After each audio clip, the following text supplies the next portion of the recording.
My name is Nia, and I am 29 years old. My coworker thought I was a broke nobody she could bully, but she didn't realize I was actually the one signing her paychecks.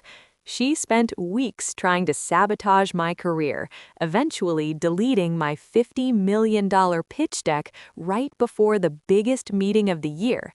But she didn't realize I was playing a much bigger game. Before I tell you how I turned her big promotion into a trip to the county jail, let me know where you are watching from in the comments. Hit that like and subscribe button if you have ever been underestimated by the people who are supposed to love you most. Now, y'all, you have to understand the vibe of this office to really get why Alexis thought she could step to me like this. We work in a glass and steel skyscraper in the heart of Buckhead, right where the traffic is always a mess and the rent for a one-bedroom apartment is at least $3,500. The company is called Nexus Marketing, and on the surface, it's all green juice, meditation rooms, and people pretending they don't care about money while wearing watches that cost more than a Honda Civic. I walked into the office that Monday morning at exactly 8:45. I had my hair pulled back in a tight, sensible bun. Very dusty librarian vibes, just the way I like it. I was wearing a charcoal gray suit I'd picked up from a clearance rack for maybe $89.50. I didn't look like a threat. I looked like the person you ask to go grab the extra sugar packets for the break room. And that was exactly the point.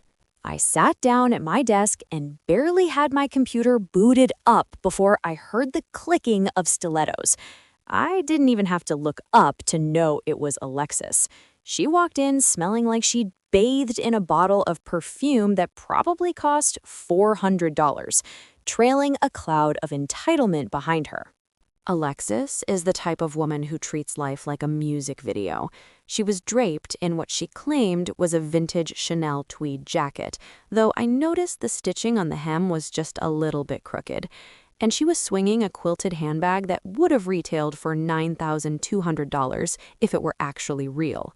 She dropped that bag onto my desk right on top of my printed notes, like my workspace was her personal coat check. "Morning, Naya," she said, her voice dripping with that fake sugary sweetness that makes your teeth ache.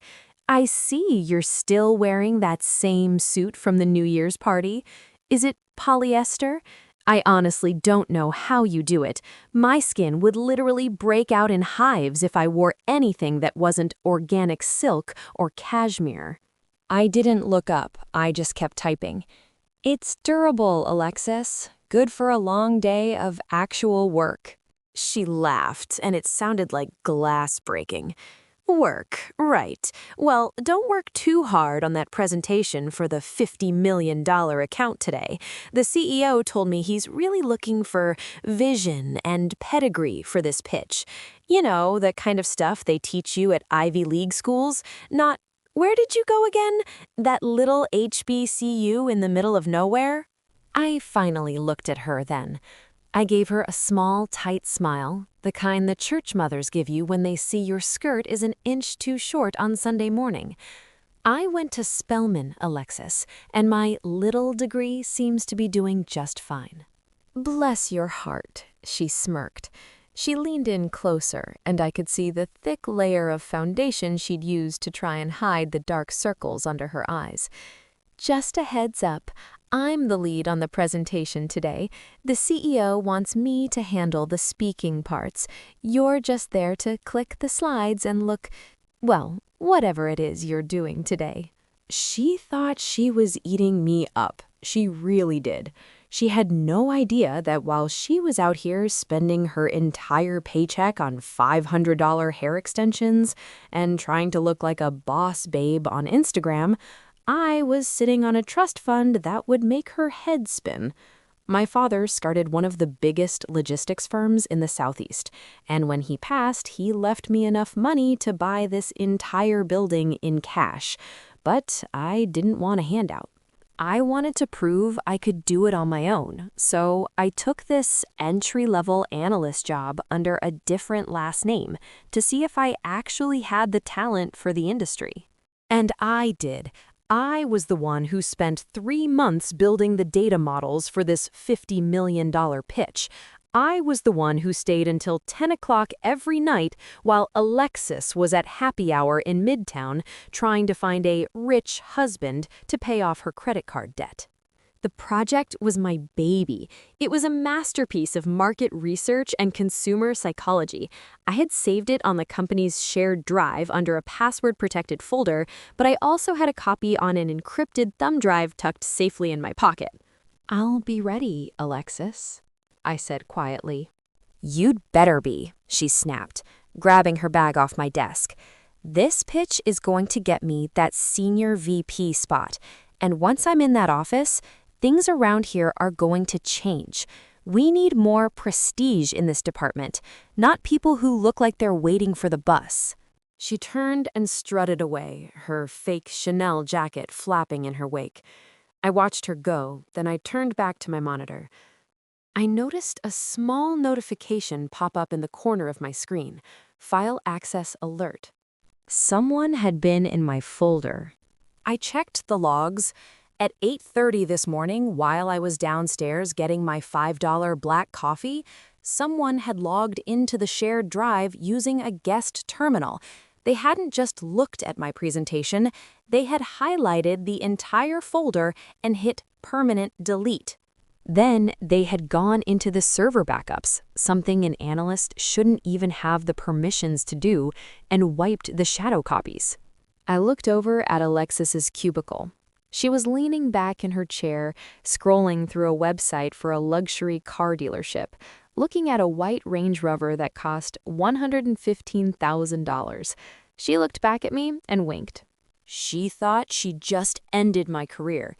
She thought that when the meeting started in 2 hours, I'd have to stand there in front of the board and the $50 million client and admit I had nothing. She thought the CEO would fire me on the spot for incompetence, leaving her to save the day with the 3 or 4 half-baked slides she'd put together. The math wasn't mathing for her, though.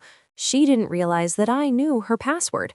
I knew it because she was a narcissist who used her own name and her birth year, Alexis 1994, for everything. I didn't panic. I didn't cry. I didn't even get up to confront her. I just leaned back in my chair and felt the cold, smooth plastic of the thumb drive in my pocket. I knew exactly what was on her computer. I knew about the job hunting she'd been doing on company time.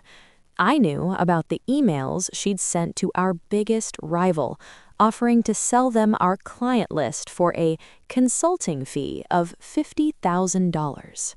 And most importantly, I knew her browsing history was a straight-up disaster.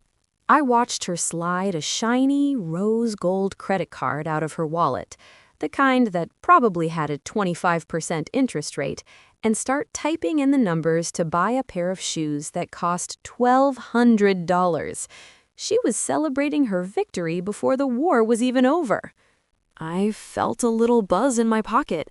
It was a text from my personal attorney. "The paperwork for the share transfer is finalized, Nia. As of 10 o'clock this morning, you officially own 49% of Nexus Marketing. Use it wisely." I looked at the clock. It was 9:15. The meeting was at 11. I stood up, smoothed out my cheap suit, and headed toward the break room. I needed a refill on my coffee. As I passed Alexis, she didn't even look up. She was too busy imagining her new life as a VP, probably already picking out the wallpaper for my office. Now, y'all won't believe what happened when I walked into that break room and saw the CEO standing there looking like he'd just seen a ghost. Arthur is the kind of man who drinks water that costs $10 a bottle and wears suits that are hand-stitched by people in Italy who don't even know what a sale rack is. He was standing by the $3,000 espresso machine, gripping a porcelain cup like it was a lifeline. His tie, a silk piece that probably cost $450, was slightly crooked. That was my first sign that the $50 million pitch was weighing heavy on his soul. "Morning, Mr. Sterling," I said. my voice as flat and unthreatening as a pancake. He glanced at me, his eyes tracking over my $89 suit. I could see the internal struggle in his face. He wanted to be polite, but in his world, people who look like me are basically invisible. "Morning, Nia. Is the team ready? Alexis says the slides are being finalized as we speak." "We're on track, sir," I lied, keeping my face like stone. I knew my files were currently sitting in the digital trash can because of Alexis, but I wasn't about to give the game away yet. "I'm just here for a quick caffeine fix before we head into the boardroom." Just as the words left my mouth, the door swung open with a bang. Alexis marched in, her heels clicking against the marble floor with a sound that reminded me of a hammer hitting a nail. She was holding a tall $5.75 latte in one hand and her phone in the other. She didn't even acknowledge me at first. She went straight for Arthur, flashing him a smile that was brighter and more expensive than the $5,000 veneers she'd bought on a payment plan. "Arthur, there you are," she chirped. "I've just done a final pass on the deck. It's magnificent, truly. It's going to make that $50 million look like pocket change." Arthur breathed a sigh of relief. "Good, because if we don't land this, the board is going to have my head on a silver platter." Alexis leaned in, her voice dropping into that confidential tone narcissists love to use when they're about to throw someone under a bus. "Well, I did have to do some heavy lifting this morning. Some of the data Naya entered was, well, let's just say it was a bit community college level. I had to scrub the whole thing to make it presentable for the client." Arthur looked at me, a frown creasing his forehead. I didn't say a word. I just stood there like a gray rock, let the insults bounce right off me.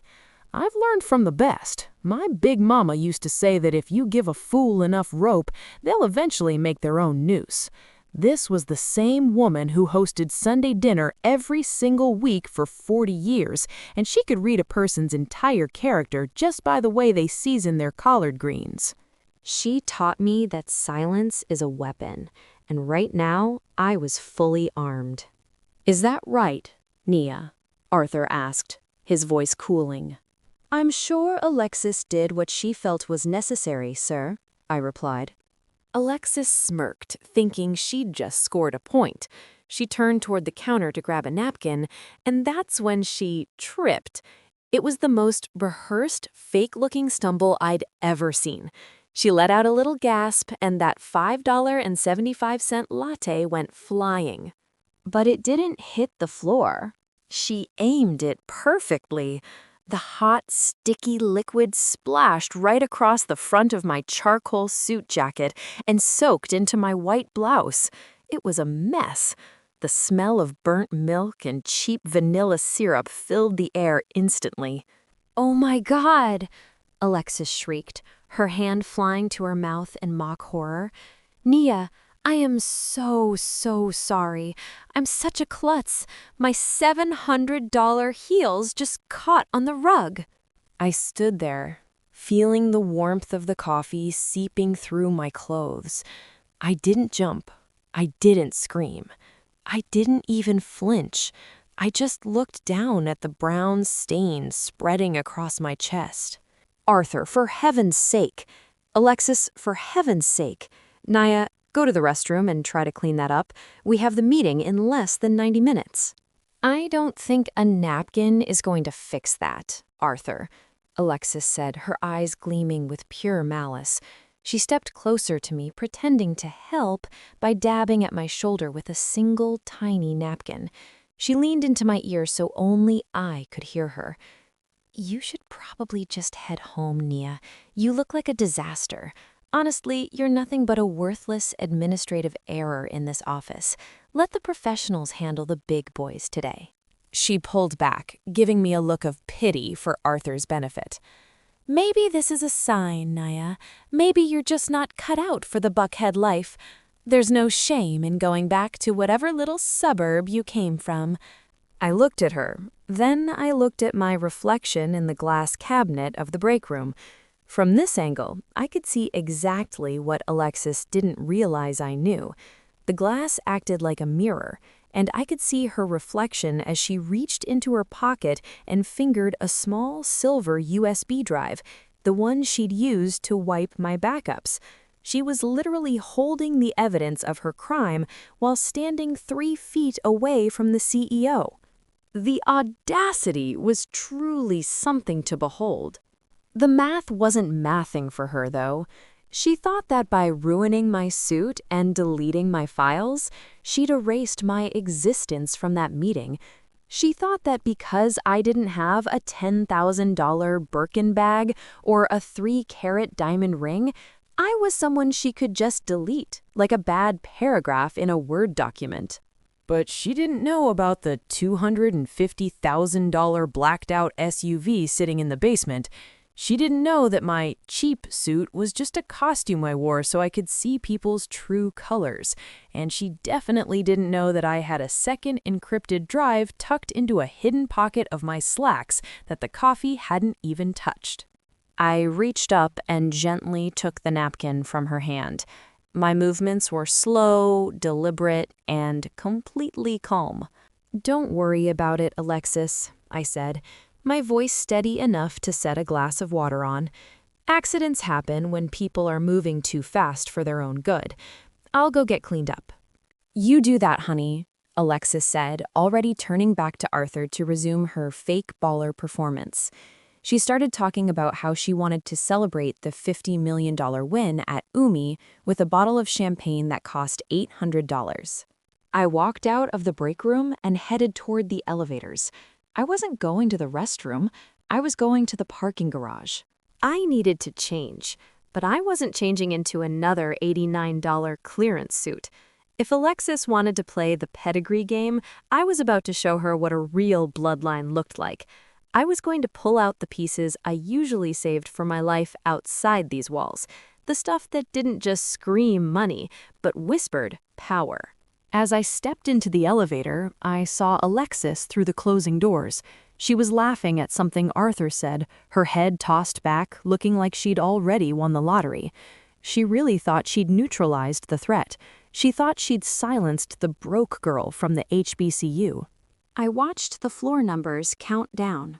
She had no idea that I wasn't just going to show up to that meeting. I was going to walk into that boardroom and take everything she thought she'd stolen, plus interest. She wanted to call me an administrative error. Fine. I was about to be the biggest error her bank account had ever seen. I got to the garage, walked past the rows of BMWs and Mercedes, and stopped in front of my matte black beast of a vehicle. I hit the remote, and the lights flashed like a warning signal. I opened the back door, where my real wardrobe was waiting in a garment bag that cost more than Alexis's entire monthly rent. I looked at my watch. 10 o'clock. The share transfer was official. The files were deleted. Alexis was arrogant. I didn't scream. I didn't get angry. I just looked at my reflection in the tinted window, adjusted my bun, and felt a cold, sharp smile spread across my face. "Bless her heart," I whispered to the empty garage. "She really thinks she's the lead character in this story." Now, y'all won't believe the look on the security guard's face when I walked back into that lobby 30 minutes later looking like I owned the entire zip code. Now, y'all won't believe the look on the security guard's face when I walked back into that lobby 30 minutes later. But before I get to that, let me tell you about the transformation that happened inside that matte black SUV of mine.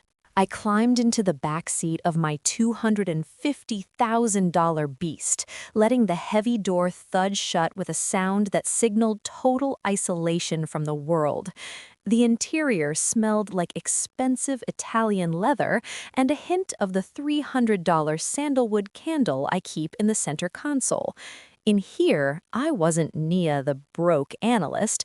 I was Nia the heiress to a fortune that could buy and sell everyone in that Buckhead office building without breaking a sweat.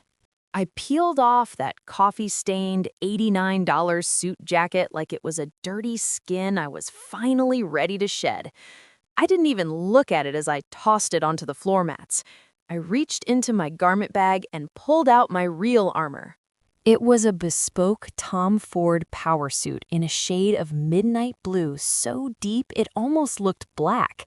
The fabric was a silk and wool blend that felt like water against my skin, and it retailed for $5,800. I slipped into the trousers, feeling the way they moved with me, a perfect fit that no clearance rack could ever replicate. Next came the silk blouse, a cream-colored piece from Celine that cost $1,200. I sat there for a second, just breathing. I looked at my hands. They were steady, no shaking, no nerves. I reached into a small velvet-lined compartment in my console and pulled out my watch. It was a Patek Philippe Nautilus that my father had given me when I graduated from Spelman. At the time, I didn't even realize I was wearing $115,000 on my wrist. To me, it was just a piece of him. I snapped the clasp shut. The weight of it was a reminder of who I really was. Alexis liked to brag about her pedigree, but she was playing dress-up with credit card debt and fake Chanel. I was standing on a foundation built by 3 generations of Black excellence.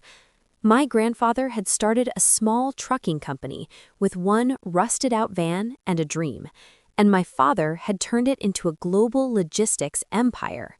I remember sitting at Big Mama's table during Sunday dinner when I was maybe 10 years old. She'd lean over her plate of smothered pork chops and tell me, "Nia, never let your left hand know what your right hand is doing. People will love you when they think you're down, but they'll hunt you when they find out you're up. Keep your mouth shut and your eyes open." That was the gray rock philosophy before it even had a name. I reached into my glove box and pulled out my expert ally, a small encrypted hard drive that contained the original undeleted presentation, along with a few extra files I'd spent the last month collecting. This drive was worth way more than the $50 million we were pitching today. It was the key to my total control over Nexus marketing. I checked my phone. It was 10:30. I had exactly 30 minutes before the board meeting started. I stepped out of the SUV. I didn't look like the dusty librarian anymore. I looked like the woman who owned the building, which technically I now did. I walked toward the elevators, my heels, real Christian Louboutins that cost $895, clicking with a sharp, rhythmic authority on the concrete. The security guard, a nice man named Mr. Henderson who usually just gives me a polite nod, actually stood up when I walked into the lobby. His eyes went from my face to my suit to my watch, and his jaw practically hit the marble floor. "Miss Nia," he stammered, Is everything all right?" "Everything is perfect, Mr. Henderson," I said, giving him a genuine smile. "I just had a change of heart about my outfit." "Well, you look like you're ready to run for president," he chuckled, still looking confused. "Not the president," I whispered as the elevator doors opened. "Just the boss." I rode the elevator up to the top floor. When the doors opened, the office was a hive of activity. Everyone was scurrying around, clutching folders and looking stressed. I walked straight through the center of the floor, past the cubicles where people usually ignored me. This silence followed me like a shadow. People stopped talking. They stopped typing. I saw a group of interns literally drop their $2 pens as I glided past them. I wasn't walking fast and I wasn't looking for attention, but the financial porn I was wearing was screaming so loud they couldn't help but notice. I reached Alexis's desk. She was standing there, surrounded by 3 of her flying monkeys, the group of sycophants who followed her around hoping for crumbs of her fake status.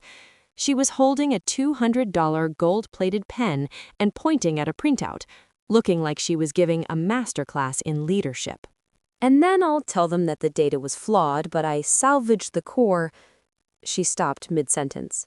She turned around, her fake smile already plastered on her face, probably expecting to see Arthur. Instead, she saw me. Her eyes did a slow crawl from my Louboutins up to my Tom Ford blazer, and finally landed on the Patek Philippe on my wrist. Her face went through about 5 different stages of grief in 3 seconds. The color drained from her cheeks until she looked like she'd been dusted with $400 setting powder. "Nia?" she managed to choke out. What are you wearing? Where did you get that suit?" "This?" I said, looking down at my sleeve as if I'd just noticed it. "Oh, it's just something I had in the car. You were right, Alexis. My other suit was a bit of a disaster. I figured since this is a $50 million meeting, I should probably look the part." One of her flying monkeys, a girl named Sarah who usually spent her lunch break making fun of my off-brand shoes, looked like she wanted to crawl under the carpet. "Is that a Nautilus?" she whispered, her eyes glued to my watch. Alexis snapped her head toward Sarah. "Shut up, Sarah!" Then she turned back to me, her eyes narrowed into slits. "I don't care what kind of knockoff you found at a thrift store, Nia. You're still not presenting. You're the clicker, that's it. Now go into the boardroom and make sure the Wi-Fi is working. I'll be there in 5 minutes with the real work." I didn't argue. I didn't defend myself. I just tilted my head and looked at her. I could see the sweat starting to bead on her forehead, right at her hairline. She was scared. She knew that something had shifted, but her narcissism wouldn't let her believe that I was actually a threat. "I'll be in the room, Alexis," I said calmly, "and don't worry, the presentation is going to be unforgettable." I turned and walked toward the boardroom doors. 2 interns jumped to open them for me. Inside, the long mahogany table was polished to a shine that reflected the Buckhead skyline. Arthur was already there, sitting at the head of the table, looking at his $500 leather planner. He looked up as I entered. He didn't recognize me for a full 5 seconds. When he finally realized it was me, he actually stood up. "Nia?" he asked, his voice full of confusion. "What is going on? You look different." "I just decided to stop hiding, Arthur," I said, taking a seat near the back of the room, exactly where I always sat. I pulled out my laptop and plugged in the encrypted drive. "I think you're going to find today's meeting very illuminating." Just then, the double doors swung open again. Alexis marched in, her chin held high, clutching her stolen USB drive like it was a holy relic. She didn't even look at me. She went straight to the head of the table next to Arthur. "All right, everyone," Alexis announced, her voice booming with a confidence she didn't actually feel. "Let's get started. We have a $50 million deal to close, and I have the only copy of the data that matters." The math wasn't mathing for her. She thought she held all the cards, but she forgot one small thing. I didn't just have the presentation, I had the keys to every single secret she'd ever typed into her company computer. Alexis clicked her remote to start the first slide. But instead of the Nexus marketing logo, the screen turned a bright neon red. Now, y'all won't believe what the first thing was that popped up on that big $6,000 projector screen. Now, y'all, the room went so quiet you could hear a $200 silk pocket square hit the floor. That neon red light from the $6,000 laser projector was bouncing off the mahogany table and hitting Alexis right in the face, making her look like a deer caught in the headlights of a $500,000 supercar. She kept clicking that little plastic remote. Click, click, click, like she was trying to resuscitate a dying battery, but the screen stayed red. It was a loud, angry color that said something is wrong before anyone even opened their mouths. Naya! Alexis's voice went up 2 octaves, sounding like a tea kettle about to boil over. She whipped around to look at me, her eyes bugging out of her head. What did you do? I told you to set up the connection. Did you trip over a cord with those shoes of yours? I didn't move a muscle. I just sat there in my $5,800 Tom Ford suit, looking like a statue made of ice. My hands were folded neatly on the table right next to my Patek Philippe. I looked at the red screen, then I looked at her.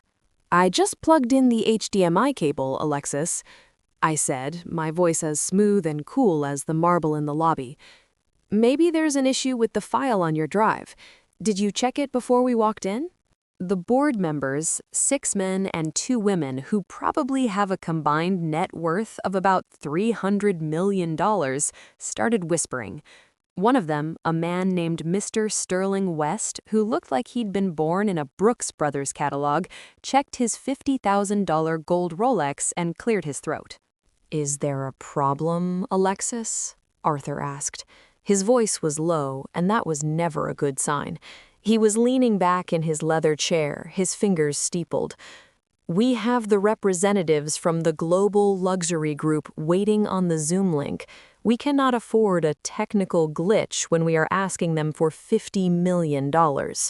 This is where the gaslighting really kicked into high gear. Alexis turned to Arthur, putting on a performance that deserved an Oscar, or at least a nomination for Best Dramatic Villain. She squeezed out a single tiny tear that looked like it had been practiced in a mirror for an hour. Arthur, I am so sorry, she whimpered, her hand fluttering to her chest. I should have known. I caught Nia earlier this morning trying to access my computer. I think I don't want to say she sabotaged me, but she's been very resentful about my promotion. She probably uploaded some kind of virus because she knew she couldn't match the quality of my work. The room went cold. The board members looked at me like I was a piece of gum stuck to the bottom of their $800 loafers. Is this true, Naya? Arthur asked, his eyes narrowing. I felt that familiar heat in my chest, the kind you get when someone lies on your name in front of the whole church congregation. It's the same feeling I used to get when the neighborhood mean girls would tell Big Mama I was the one who broke the window, even though I was inside reading a book the whole time. But I remembered what Big Mama told me while she was stirring a pot of $5 greens that tasted like $1 million. Nia, the truth doesn't need to scream to be heard. Just sit tight and let the lie run itself out of breath. I haven't touched Alexis's computer, Arthur, I said, keeping my eyes fixed on him. But if the drive is corrupted, I'm sure we can pull the files from the shared server. I uploaded the final draft there at 8 o'clock this morning. Alexis let out a sharp, jagged laugh. The server? Oh, Nia. I checked the server. The folder is empty. I assumed you deleted it because you were embarrassed by how poor the data was. I'm just lucky I saved the real version on my personal drive. She held up that silver USB drive like it was a holy relic. She was literally standing there, lying to my face, to the CEO, and to a room full of the most powerful people in Buckhead. She had deleted my work, wiped the backups, and now she was trying to frame me for a jealousy virus? The folder is empty? Arthur's voice was like a whip. Naya, explain this. I can't explain why a secure folder would be empty, sir, I said, playing this scapegoat perfectly, unless someone with administrator access went in and manually purged the shadow copies. Alexis's face twitched. She didn't think I knew about the shadow copies. Most analysts in this office don't even know what a server rack looks like, but I'd spent my weekends at Spelman learning the back end of data security just for fun. Administrator access? Alexis scoffed, her voice shaking just a little bit. Stop trying to use big words to confuse people, Naya. You messed up. You're broke, you're bitter, and now you've ruined a $50 million deal. Arthur, she needs to be escorted out of the building. Right now. I'll go to my desk, grab my laptop, and we can start in 10 minutes without this distraction. She actually pointed at me when she said distraction. Wait, Mr. Sterling West said, leaning forward.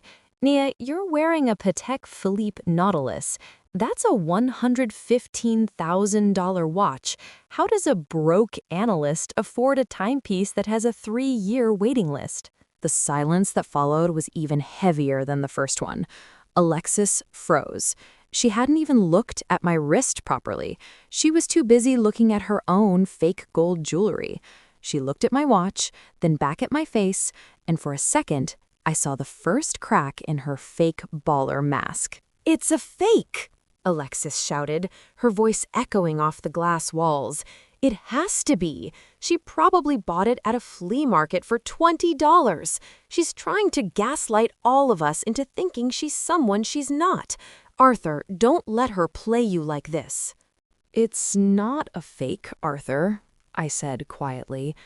I stood up, moved slowly toward the front of the room. I didn't go to the projector. I went to the sideboard where the $500 bottles of sparkling water were kept. I poured myself a glass, took a sip, and turned to face them. "The watch was a gift from my father," I said. "And as for the presentation, I'm surprised Alexis is having such a hard time. Because when I checked the security logs this morning, I saw that her login was used to delete my files at 8:32 a.m. And since I was in the elevator with a $5 coffee at that exact time, I'm curious to know who was sitting at her desk." "You're lying," Alexis screamed. She moved toward me, her heels clicking like rapid fire. "I was in the break room with you. I spilled coffee on you, remember? You're just making things up to save your skin." "The math isn't mathing, Alexis," I said. I pulled a small, slim remote from my pocket. Not the cheap plastic one the office used, but a custom-coded device my expert ally, Marcus, had given me. I clicked it once. The red screen disappeared, but it wasn't replaced by the pitch deck. Instead, a window popped up showing the internal server logs of Nexus Marketing. In giant 2-foot-tall letters, it showed the username A_Vaughn_admin. Right next to it, the action, permanent delete, Project Peach Pitch Final. The timestamp is 08:32:14 a.m. The room went so cold you could see your breath. Arthur stood up, his face turning a shade of purple that matched his $300 silk tie. He looked at the screen, then he looked at Alexis, who was currently trying to hide her USB drive behind her back. "Alexis," Arthur said, and his voice was so quiet it was terrifying. "What is that drive in your hand?" It's the presentation, Arthur, I swear. Nia must have hacked the logs. She's trying to frame me." Alexis was vibrating with fake outrage, her eyes darting around the room like a trapped animal. "She's gaslighting you, can't you see it? She's a narcissist. She's the one who's been bullying me." She was using all the therapy words she'd learned from Instagram, trying to flip the script and make herself the victim. It was a classic flying monkey tactic, but she didn't have any monkeys in this room to back her up. "Plug it in," Arthur commanded. "What?" Alexis stammered.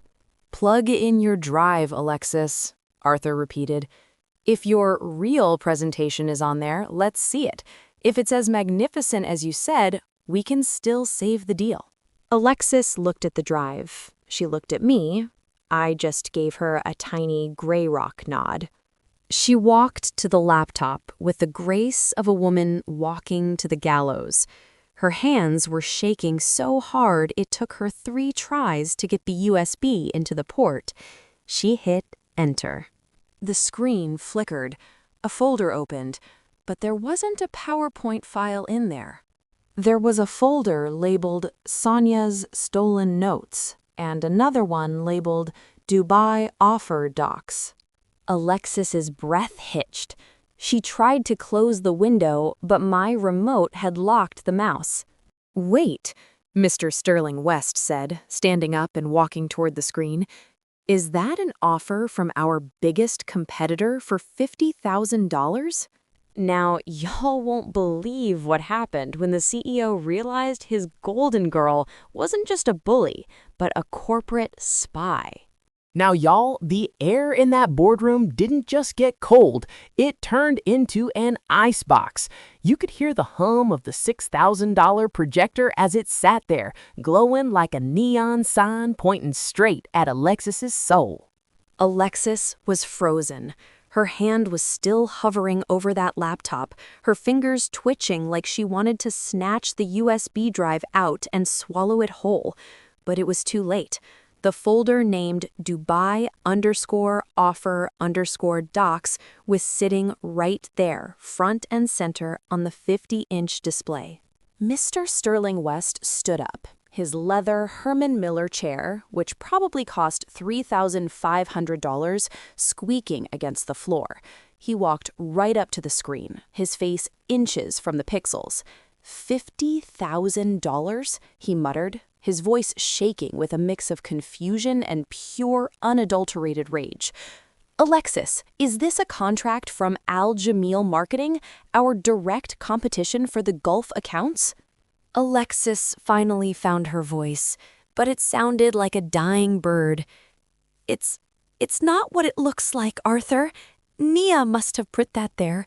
She's trying to set me up." I didn't even blink. I just took another slow sip of my water. I watched her from behind my $300 Tom Ford glasses. She was vibrating with the kind of desperation you only see when a fake baller realizes the repo man is standing in the driveway. "The math isn't mathing, Alexis," I said, my voice steady enough to hold a tray of drinks. "How would I get into your encrypted drive to put a folder there? And why would I name it after your login credentials?" "You're a liar!" Alexis screamed. She turned back to the board, her eyes wide and bloodshot. "Don't listen to her. She's just a scapegoat trying to shift the blame because she knows she's nothing. Look at her. She's wearing a knockoff suit and a fake watch." Arthur Sterling didn't even look at me. He was staring at the screen. "Alexis, open the folder." "Arthur, please." "Open the folder, Alexis, now." She clicked it. Her hand was shaking so bad the cursor was dancing all over the screen. When the folder opened, it revealed a series of emails. They were dated from 2 weeks ago. In those emails, Alexis had sent over my market research, the research she'd stolen from my desk, to a man named Omar in Dubai. The subject line of the last email read, "The $50,000 wire transfer." Inside the email, Alexis had written, "Here is the rest of the data. The broken analyst I work with is too stupid to realize I've been copying her files every night. Send the remaining $25,000 to my offshore account today." The room went so quiet you could hear the blood rushing in your own ears. I looked at Alexis. She was leaning against the mahogany table, looking like she might faint. Her $9,200 Chanel bag was sitting on the floor, looking like a piece of trash. This was the fake baller's greed in its purest form. She didn't just want my job, she wanted to sell my hard work to the highest bidder so she could fund a lifestyle she hadn't earned. She was drowning in credit card debt. I'm talking $200,000 across 6 different cards, and she thought my brain was her personal ATM. "You sold our proprietary trade secrets?" Arthur's voice was a low growl. He looked like he wanted to jump across the table. "For $50,000? Alexis, we are in the middle of a $50 million pitch. Do you have any idea what you've done?" I needed the money, Arthur. Alexis suddenly broke. The gaslighting was over, and the ugly truth was spilling out like a burst pipe. You don't know what it's like. The rent and my Buckhead condo is $5,000 a month. My car payment is $2,200. I have a certain image to maintain. People expect me to look a certain way. I almost felt sorry for her. Almost. But then I remembered how she'd mocked my Spelman degree. I remembered how she'd called me the help and worthless. I remembered how she'd tried to frame me for a crime she was currently committing. It reminded me of a story Big Mama used to tell us at Sunday dinner, right before she'd serve the $200 prime rib she'd saved up for all month. She'd say, "Naya, a woman who builds her house on a foundation of lies is just waiting for the first rain to wash her away. Greed in a hole you can never fill, no matter how much gold you pour into it." Alexis had poured a lot of gold into her hole. The handbags, the hair, the fake prestige. But the rain was finally here. "You're finished," Arthur said, his voice cold as a winter morning. "Not just at this firm, Alexis, in this industry. I will make sure every CEO from Atlanta to London knows that you are a thief and a fraud." "You can't do that," Alexis shrieked, her therapy vocabulary completely disappearing. "I have rights. You're just scapegoating me because Naya's daddy is rich. That's it, isn't it? You're protecting the trust fund girl." Arthur looked at me, then back at Alexis. "Actually, Alexis, Naya hasn't said a word. She didn't have to. You did this to yourself." I stood up slowly. I adjusted the sleeves of my $5,800 suit. I looked at the clock on the wall, a $12,000 designer piece that was currently ticking down the final seconds of Alexis's career. "Arthur," I said, my voice calm, "we still have a meeting with the Global Luxury Group in 15 minutes. And since Alexis has compromised our original pitch, I think it's time we showed them the real data I've been working on." Alexis lunged at me. She actually tried to grab my arm, her $300 acrylic nails aimed for my face. "You bitch! You did this. You hacked my drive. You planted those emails."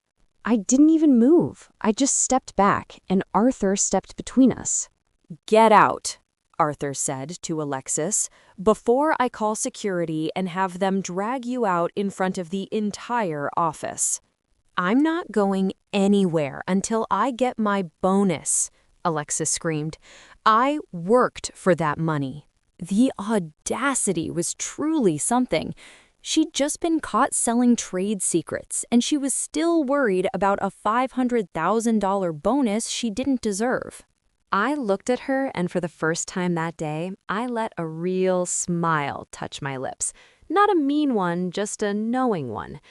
The math really isn't mathing for you today, is it, Alexis?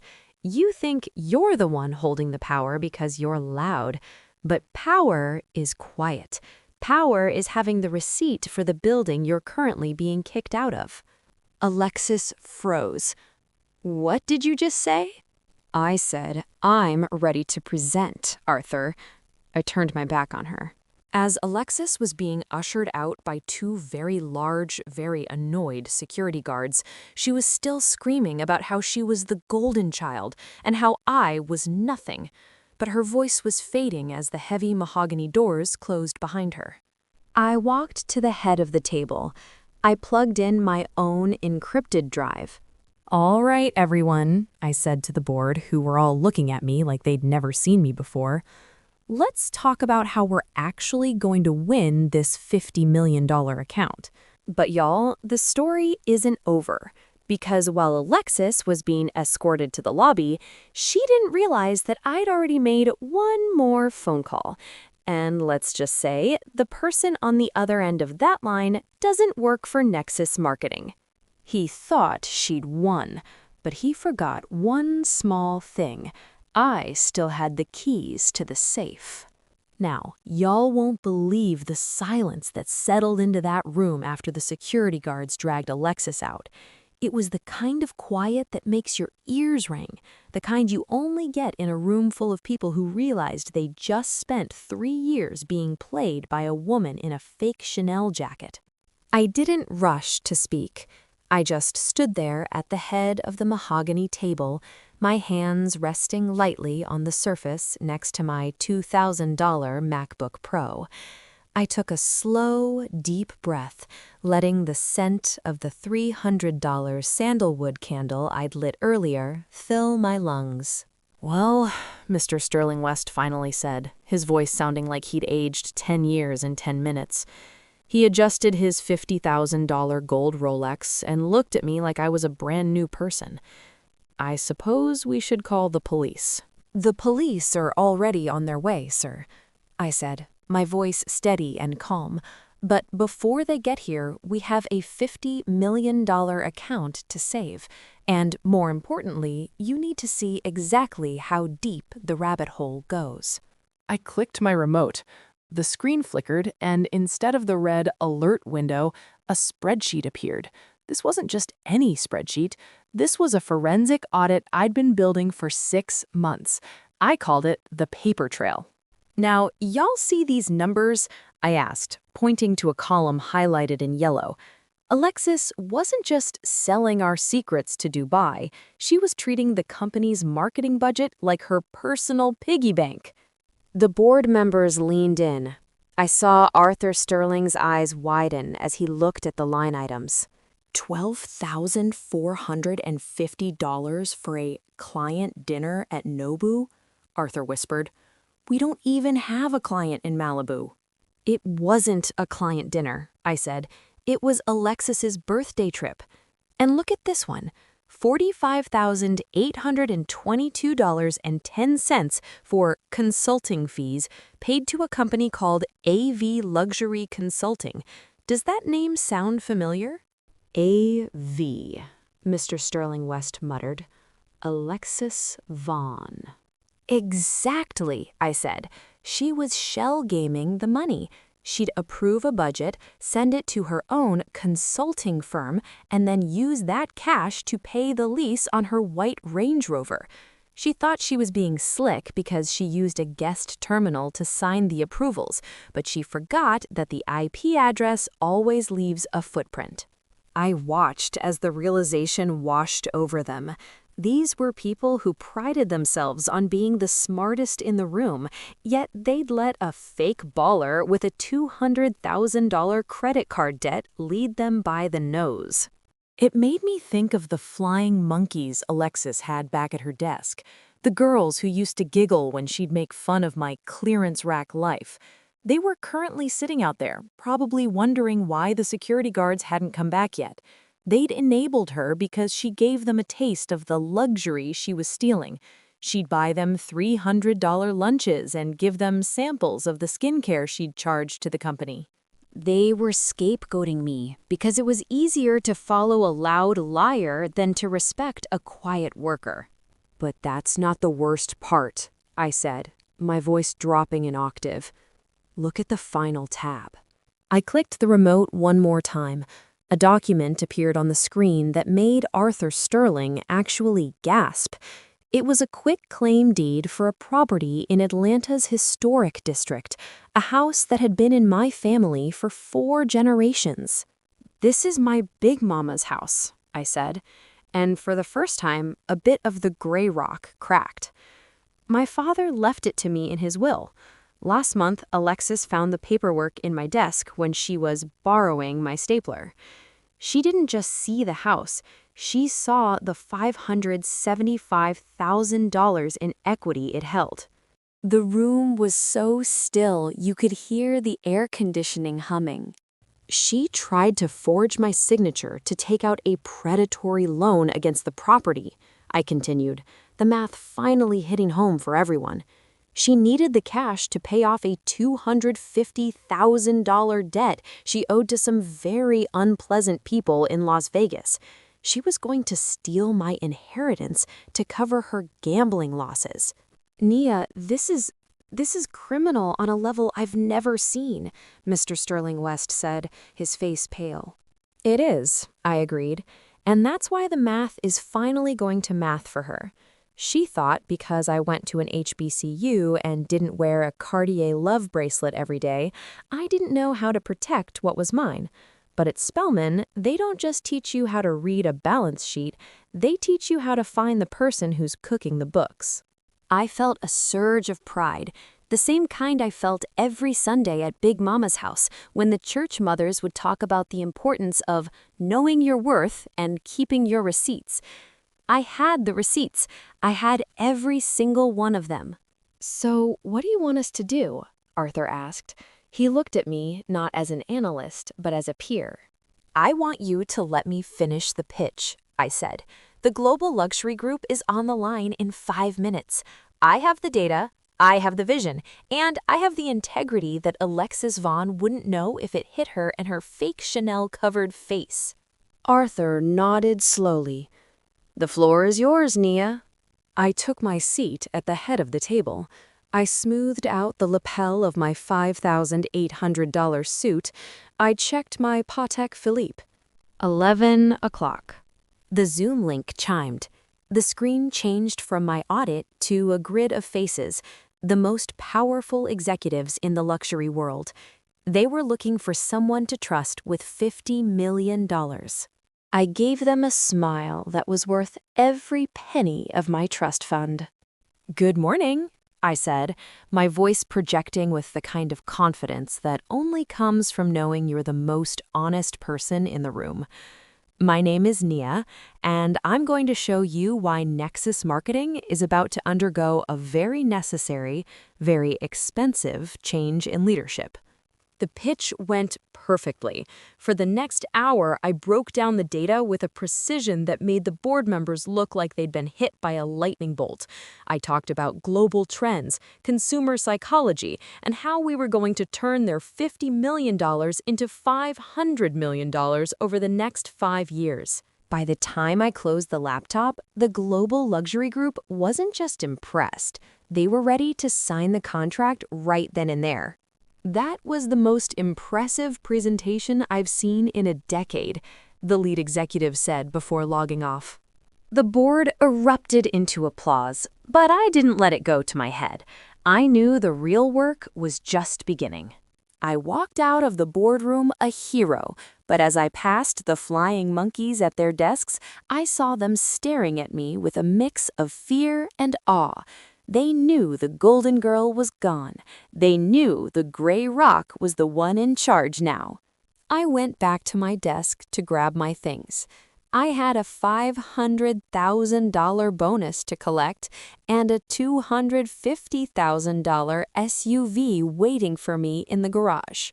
But as I reached for my bag, I saw a single handwritten note tucked under my keyboard. It was in Alexis's handwriting. You think you won, Nia? You think a few spreadsheets are going to stop me? Check your bank account. The math is about to change again. I felt a cold chill run down my spine.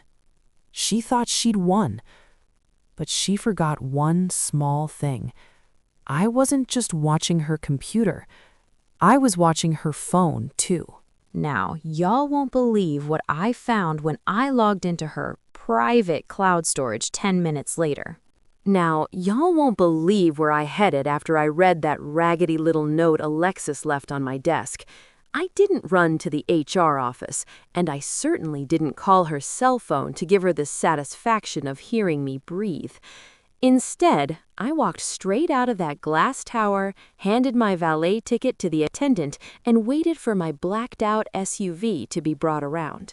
I drove straight to Midtown, to a place called the Highland Club. It's one of those if you have to ask the price, you don't belong here type of establishments, where the annual membership fee is a cool $15,000, and the walls are lined with leather-bound books that nobody actually reads. I wasn't there for the books, though. I was there for Marcus. Marcus is what I call my expert ally. He's a retired FBI forensic accountant who spent 20 years chasing after men in $5,000 suits who thought they were smarter than the taxmen. He also happens to be the man who sat at the end of Big Mama's table every Sunday dinner for the last decade, debating the best way to slow cook a brisket while simultaneously tracking offshore accounts in the Cayman Islands.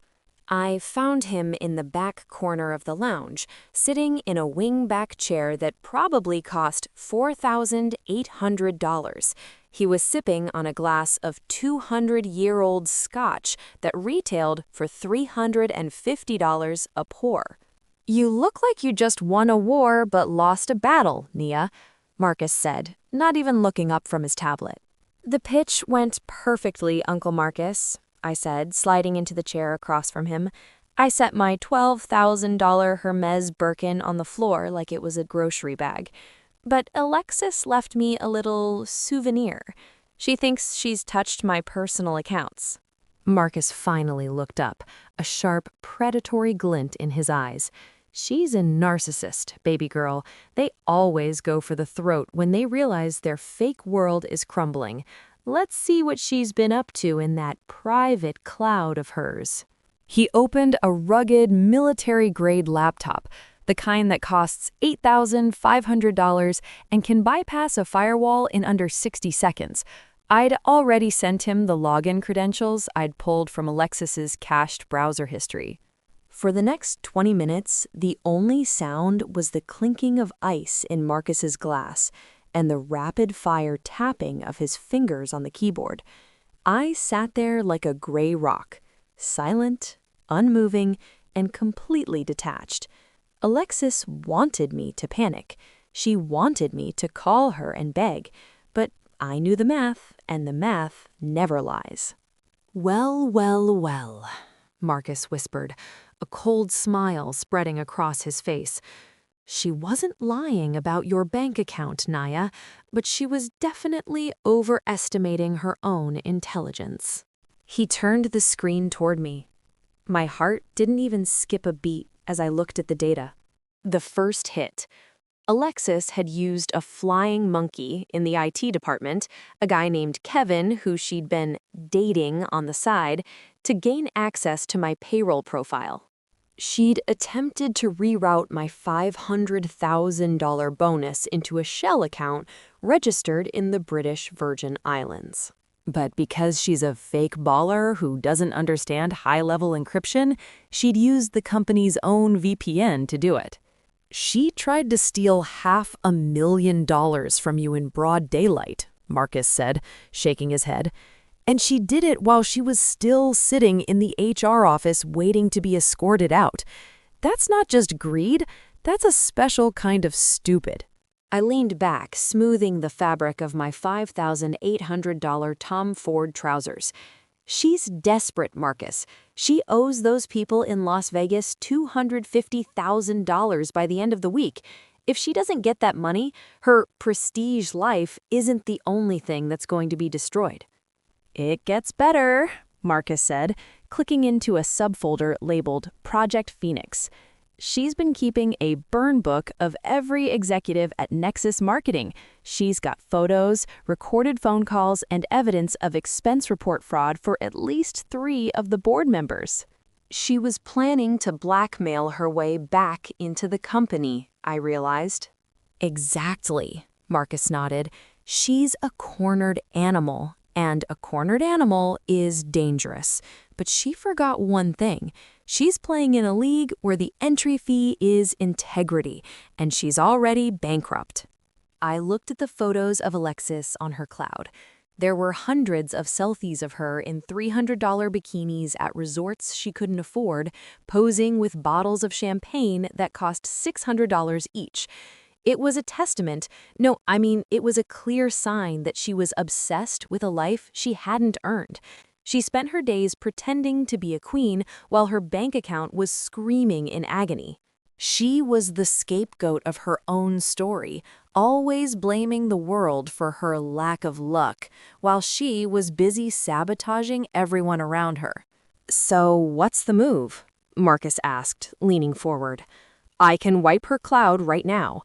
Or I can send this entire file to the district attorney. I looked at my Patek Philippe. It was 5 o'clock. In Buckhead, this was the hour when the fake ballers started their happy hours, trying to drown their insecurities in $200 bottles of wine. Neither, I said, my voice as cold as the ice in his glass. I want to give her one last chance to do the right thing. I'm going to meet her. Marcus frowned. Nia, that's dangerous. She's unstable. I'm not going alone, Uncle Marcus. I'm going with the truth. And I'm going with the paperwork for that $575,000 loan she tried to take out against Big Mama's house. I stood up, picking up my bag. I felt a sense of calm that only comes when you know you're 3 steps ahead of a person who thinks they've already won. I wasn't just Naya, the dusty librarian, anymore.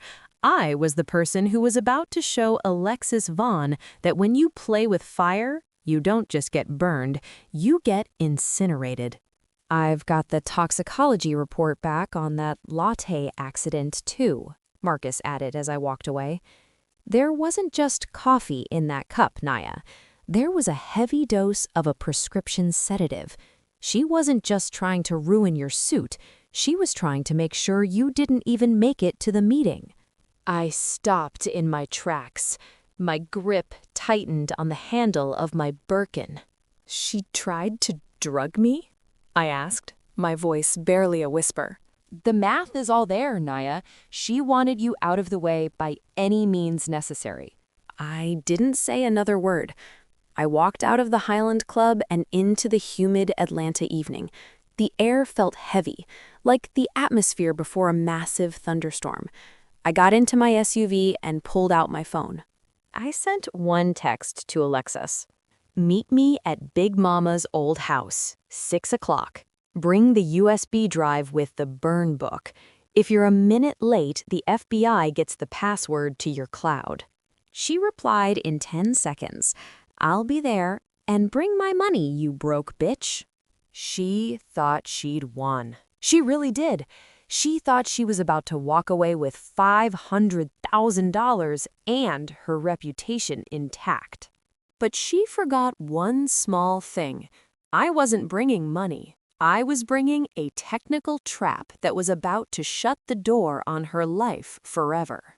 Now, y'all won't believe who was waiting in the shadows when I pulled up to that old Victorian house in the historic district. Now, y'all won't believe the chill that hit the air when I pulled up to Big Mama's old Victorian house. This place used to be the heart of our family, the spot where the smell of $5 collard greens and slow-roasted chicken would drift out onto the porch every Sunday afternoon. It's a grand old house in the historic district, with a wraparound porch and those high ceilings that make you feel small in the best way possible. But tonight, it didn't feel like home. It felt like an ambush. I parked my $250,000 SUV at the curb and just sat there for a minute. I didn't turn off the engine. I just watched the front door. I was wearing my $5,800 Tom Ford suit, but I'd swapped my heels for a pair of black leather boots that cost $900. I needed to be steady on my feet. About 5 minutes later, a white Range Rover, the one Alexis was paying $2,200 a month for, came screaming around the corner. She didn't just park, she slammed onto the curb like she owned the sidewalk. She hopped out, and even in the fading light, she was a walking fake baller billboard. She had on a skin-tight dress that probably cost $800 and a pair of glittery heels that were definitely not meant for walking on a cracked porch.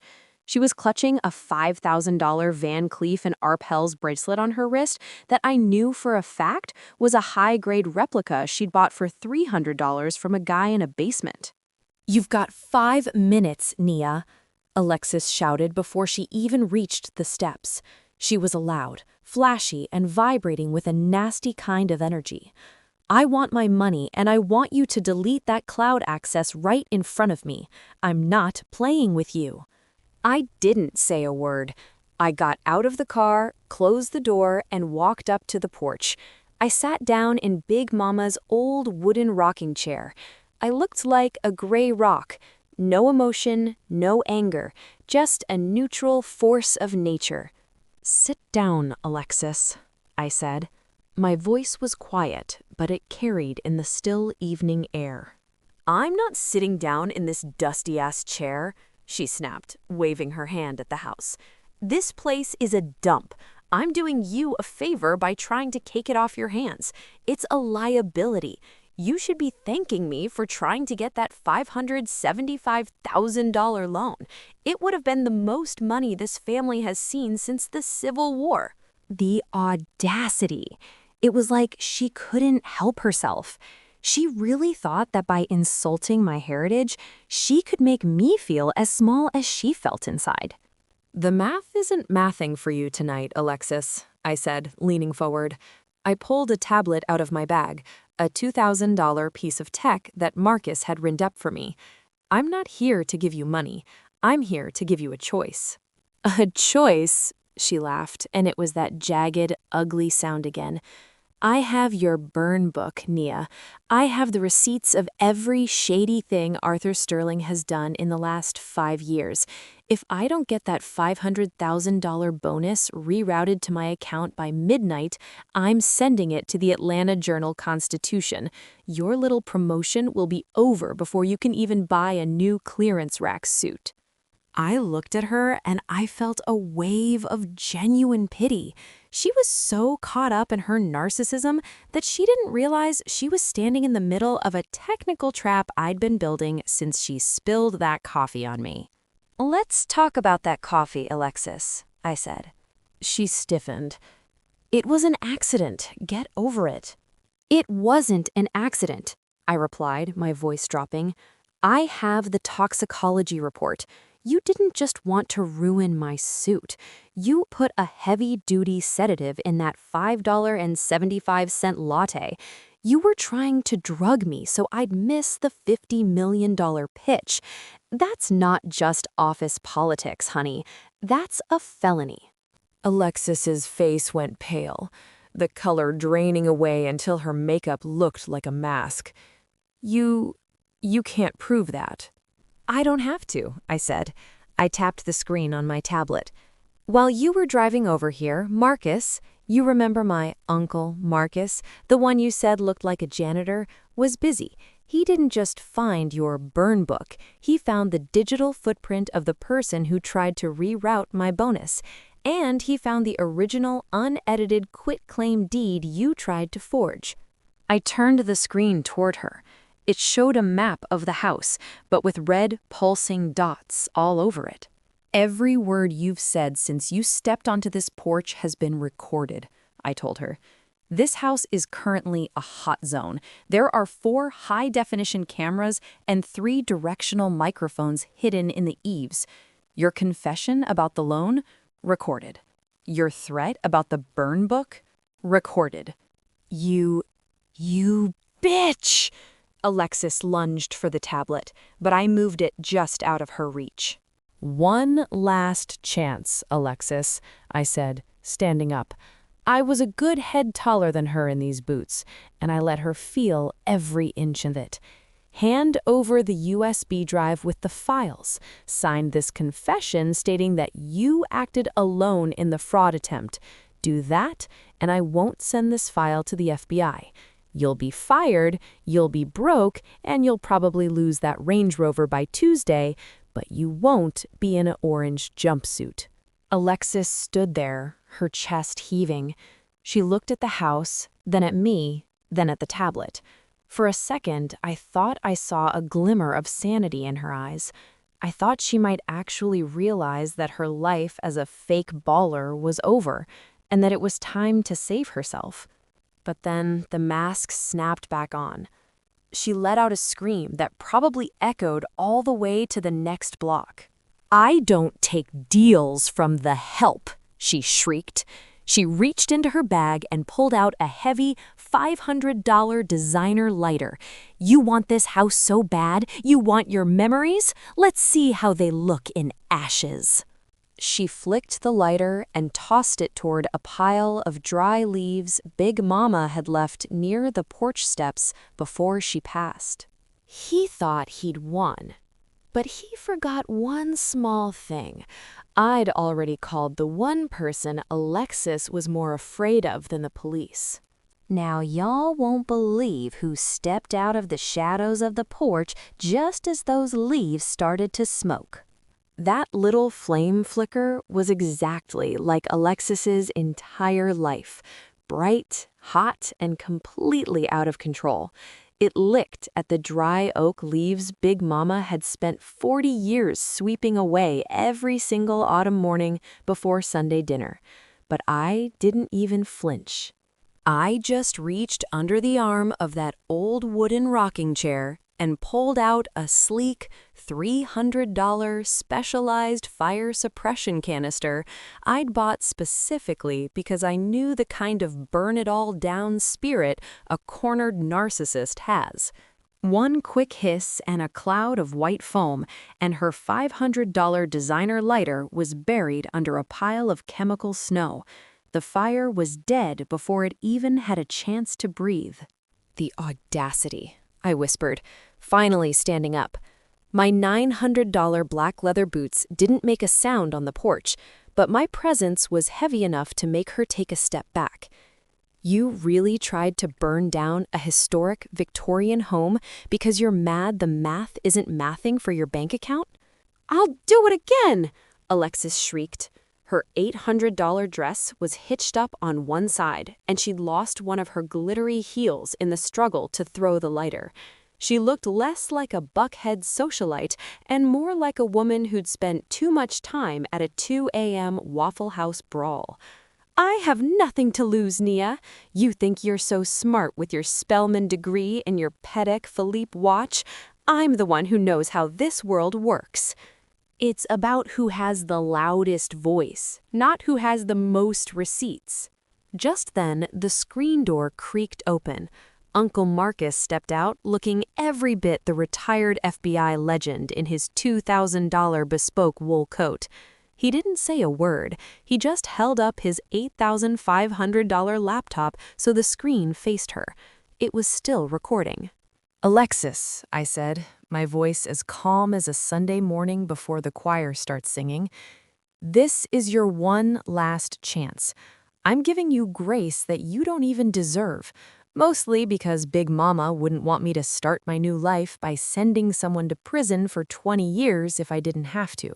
I pulled a thick folder from my bag. It contained a 250-page forensic report and a confession document already drafted by my personal attorneys, whose retainer fee is a cool $50,000 a year. Sign this, I said, sliding the papers onto the small porch table. Confess to the $50,000 wire fraud. Admit you tried to forge a $575,000 loan against this house. Give Marcus the master password to that burn book you've been using to gaslight the board. If you do that, I'll tell the police I don't want to press charges for the attempted arson or the drugging. You'll be fired. You'll be blacklisted from every marketing firm in the US, UK, and Australia, but you'll be a free woman. Alexis looked at the papers. She looked at Marcus. For a split second, I saw the logic trying to penetrate her ego. She knew she was drowning in $200,000 of credit card debt. She knew her white Range Rover was one missed payment away from being towed. She knew the fake baller life was over. But then that narcissist flying monkey energy took over. She looked at me with a sneer that made her $300 Van Cleef replica bracelet rattle on her wrist. You think you're better than me? She spat. You're just a lucky little scapegoat who got a trust fund. You didn't work for this. I'm the one who should be in that Tom Ford suit. I'm the one who should be taking that $500,000 bonus. I'm not signing anything. In fact, I'm going to tell everyone that you and your uncle kidnapped me and tried to force me to sign this. I'll make sure your name is mud in this city. She reached out, grabbed the folder, and ripped the pages in half. Then she threw the scraps of the $50,000 legal work into the chemical foam at my feet. I don't need your grace, Naya. I'm Alexis Vaughn. I always win. I watched the paper soak up the moisture. I didn't get angry. I didn't even sigh. I just felt that final tether of guilt snap. I'd offered the branch, and she'd tried to use it to poke my eye out. "Bless your heart," I said, and I meant it. "Don't bless my heart me," she screamed, turning to limp back toward her Range Rover. "I'm going to the police right now. I'm telling them you're a domestic terrorist. I'm telling them everything." She hopped into her car, the $2,200 a month engine roaring to life with a violent growl. She peeled away from the curb, leaving a black streak of rubber on the historic pavement. Marcus walked to the edge of the porch, closing his laptop. "She didn't take it, Naya." I knew she wouldn't, I replied. I reached into my pocket and pulled out my phone. I tapped a single button on a custom app Marcus had installed. "Is the Red Wedding invite list ready?" Every executive, every board member, and the entire global luxury group is already in the private link, Marcus said, checking his $12,000 designer watch. "The gala starts at 8 o'clock tomorrow night. They're expecting a celebration of the $50 million deal. They have no idea they're actually attending a funeral." I looked up at Big Mama's house. The moon was hitting the gables, making the old wood look like silver. Alexis thought she was going to the police to tell a lie. She didn't realize that I'd already sent the one last chance video, including her attempt to burn down the house, directly to the district attorney's personal cell phone 10 seconds ago. She thought she'd won because she got the last word, but she forgot one small thing. I wasn't just planning a meeting, I was planning a public execution of her entire reputation. Now, y'all won't believe what I had printed on the $250 custom invitations for the firm's grand victory gala the next night. Now, y'all, the St. Regis Ballroom in Buckhead was glowing like a 3-carat diamond under those crystal chandeliers.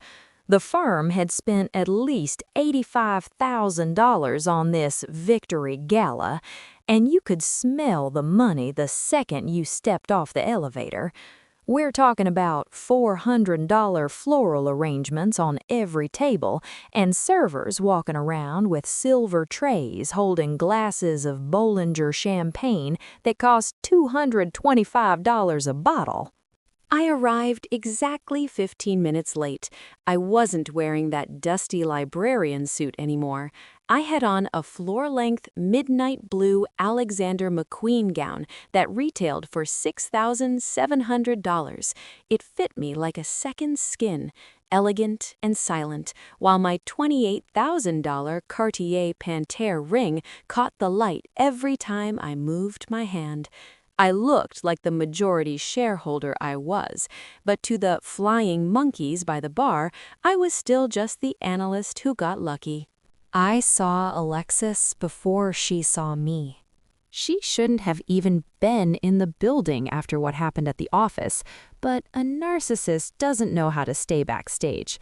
She had somehow talked her way past the junior security guard, probably by flashing that fake $5,000 Van Cleef bracelet, and she was holding court near the stage.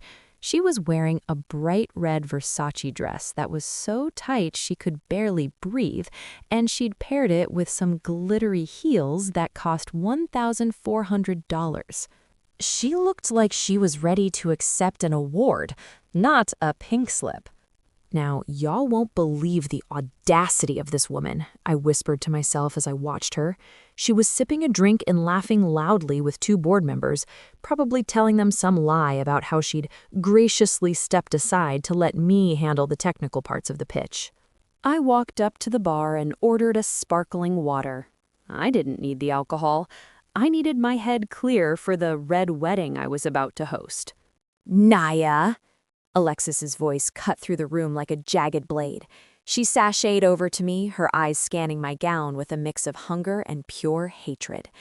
Look at you playing dress up again. Who did you have to beg to loan you that dress? Or did you take out another loan against that shack of a house? I turned to her, my face a perfect mask of gray rock calm.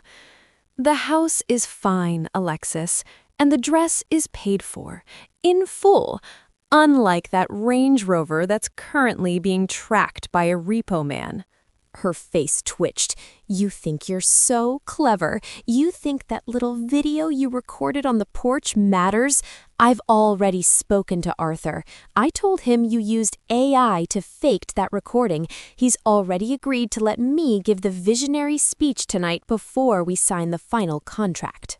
She leaned in, her breath smelling like $300 scotch and desperation. I still have the burn book, Nia. I have the files on the server. If you try to stop me from going on that stage, I'll hit send on an email that will burn this entire firm to the ground.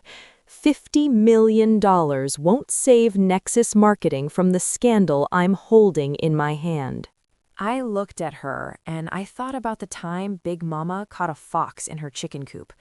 That fox screamed and snapped, trying to look big, but it was really just terrified because it knew the door was locked.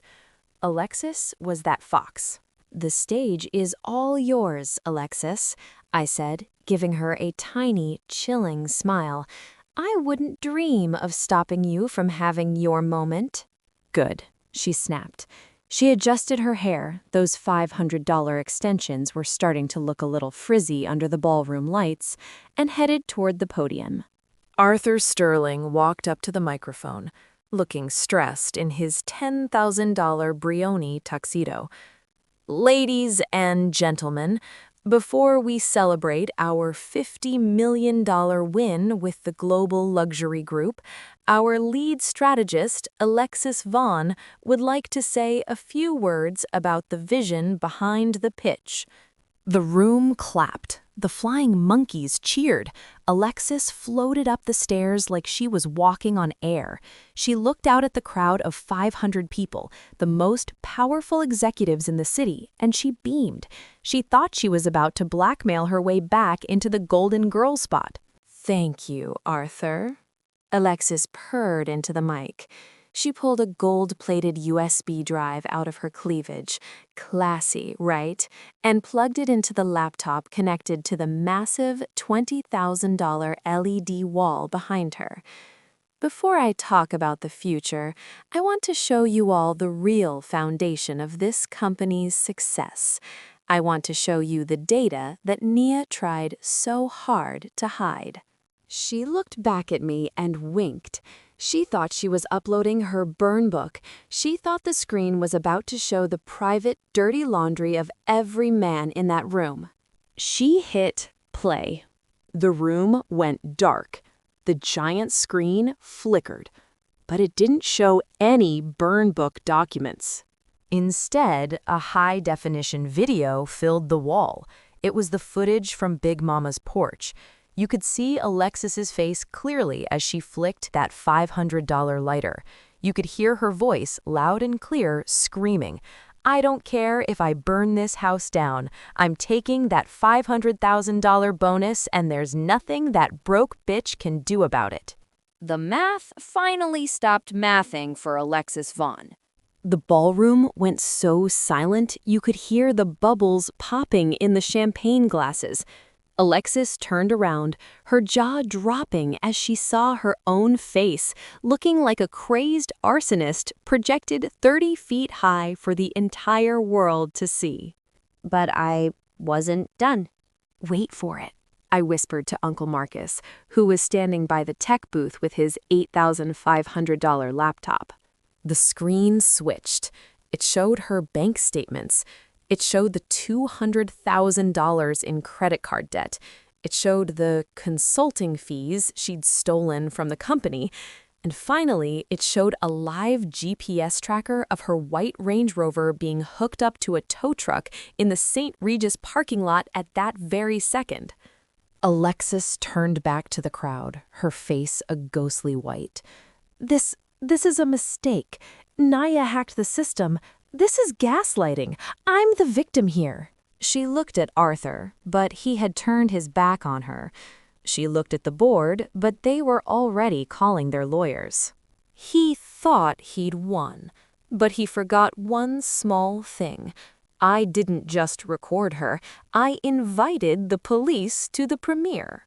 Now, y'all won't believe who walked through those ballroom doors with a pair of silver handcuffs glinting under the disco ball. Now, y'all, the room didn't just stay silent. It felt like the air had been sucked out by a $5,000 industrial vacuum. The two police officers who walked through the gilded doors of the St. Regis didn't look like they were there for the $225 champagne. They looked like they were there for business. Alexis was still standing on that stage, her red Versace dress looking like a fresh wound under the spotlights. She was trembling so hard that the gold-plated USB drive she was clutching fell out of her hand and bounced off the stage with a tiny, pathetic clink. "Arthur, you have to stop this!" Alexis shrieked, her voice cracking as she pointed a $300 acrylic nail at me. "She's hacked the system. She's showing you fake videos. This is deep fake technology. She's trying to ruin my reputation because I'm the golden child and she's just the help." I didn't say a word. I just stood there, leaning against a marble pillar that probably cost more than Alexis's entire high school education. I took a slow sip of my sparkling water. I was the gray rock. I wasn't an actor in her drama. I was the director. Arthur Sterling didn't even look at her. He was looking at the screen, which was still showing the GPS coordinates of her white Range Rover being dragged away by a tow truck. The math was finally mathing for him, and he didn't like the total. "The police are here for the arson attempt, Alexis," Arthur said, his voice cold enough to freeze that Bollinger champagne. "But I think they might want to stay for the rest of the show." "There is no rest of the show!" Alexis yelled. She lunged for the laptop on the podium, trying to slam the lid shut. But Marcus, my expert ally back in the tech booth, was already 3 steps ahead. He'd locked the hardware. The $20,000 LED wall flickered for a second, then transitioned from the porch video to a new window. It was a web browser. Specifically, it was Alexis's synced company Chrome profile.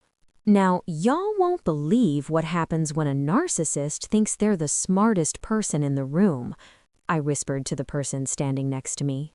The screen started scrolling through her search history from the last 48 hours. The font was massive, 2-foot-tall letters that everyone in the ballroom could read from the back. 0912 a.m.